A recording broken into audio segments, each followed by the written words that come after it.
నమస్తే అండి. నమస్తే సార్. నా పేరు సైదులు యాదవ్ అండి. నేను నేత్ర కంపెనీలో రీజనల్ మేనేజర్గా పనిచేస్తున్నాడు. ఇక్కడ మన యశ్వంత్ నాయక్ ఉన్నాడు. అతను కృష్ణా డిస్టిక్ పల్నాడు కొంచెము సేల్స్ అండ్ మార్కెటింగ్ చూసుకుంటారు. మీ పేరేం పేరండి? నా పేరు తిరుపతిరావు సార్. తిరుపతిరావు. ఏ ఊరండి? మొక్కపేట సార్. మొక్కపేట జిల్లా? జిల్లా కృష్ణ. ఎన్టీఆర్ కృష్ణా డిస్ట్రిక్ట్. ఓకే. ఇప్పుడు మీరు ఏమేశారండి? సహనా వేసినాం సార్. నేత్ర కంపెనీ సహనా వేశారు. ఎంత వేశారు? ఎకరం వేసినాం సార్. ఎకరం వేశారు. ఓకే. ఎన్ని రోజులు వేసి? వేసి దాదాపు ఇప్పుడు 4వ నెల సార్. 4వ నెల. ఓకే. దాదాపు 80-90 రోజులు కావస్తుంది సార్. మీరు పక్కన తోటలో వాడికంటే ముందేసారా వెనకేసారా? వెనకేసినాం సార్. వెనకేసారు. ఎట్లా ఉందండి నేత్ర కంపెనీ సహానా? బాగానే ఉంది సార్. అంటే బాగానే ఉందంటే కాపు చిక్కటి కాపు వైరస్ తట్టుకోవటం, చుట్టుపక్కల మొత్తం పత్తి చేలు ఉన్నా ముందు గట్టిగా ఉంది సార్ మొక్క. ఓకే. వైరస్ అనేది ఏది లేదు సార్. కాపు చిక్కదనం, కాయ కలర్ అండి? కలర్ కూడా బాగుంది సార్. ఒకసారి చూపించండి ఇట్లా. కలర్ కూడా బాగుంది సార్. కాయ మచ్చ ఏమన్నా ఉందా? లేదు సార్. ఎందుకంటే మన వర్షాలు పడ్డాయి కదా.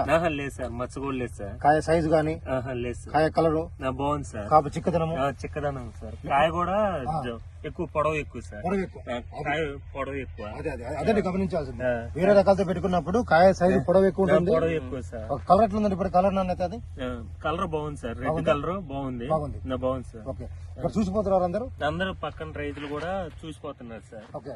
పక్కన ఏరే రకం పెట్టిన వాళ్ళు కానీ ఓకే మొత్తం వైరస్ వచ్చింది సార్. బాగాలేదు అది. మనది సహనా బాగుంది సార్. నేర్చుకుంది.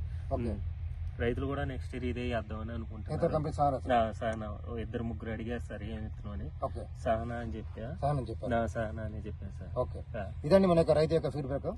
రైతు ఇక్కడ పచ్చేను చుట్టుపక్కల పచ్చేను ఉంది, ఒక పక్క ఇటు పక్క పచ్చేను ఉంది, వేరే కంపెనీ ఇతరం కూడా ఉంది. దానికి మొత్తం వైరస్ వచ్చింది అంటున్నారు. ఇంత పత్తి ఉందా కానీ లేట్ వేసినా కానీ లేట్ వేసినా వర్షాలు పడ్డా గానీ మళ్ళీ మంది వర్షానికి తట్టుకొని గానీ వైరస్ తట్టుకొని గానీ మళ్ళీ కాసింది అంటున్నాడు. కాపు చిక్కదనం బాగుంది అంటాడు. ఇక్కడ వర్షాలు కాపు కూడా స్టార్ట్ అవుతుంది. దుర్నష్టం కూడా స్టార్ట్ అవుతుంది. ఓకే. అందరికంటే మిగులుగా ఉంది. రైతులను కూడా చాలా హ్యాపీగా ఫీల్ అవుతున్నారు. ఏ కంపెనీ ఇతరం అని చెప్తున్నారు. సహనా నేత్ర. మళ్ళీ వచ్చే సంవత్సరం కూడా మీరు నేత్ర వేయండి. నేత్ర కంపెనీ 10 మంది రైతులకు చెప్పండి. ఎందుకంటే మంచి ఇతరం కావాలి రైతులకి. ఓకేనా? ఓకే. నమస్తే.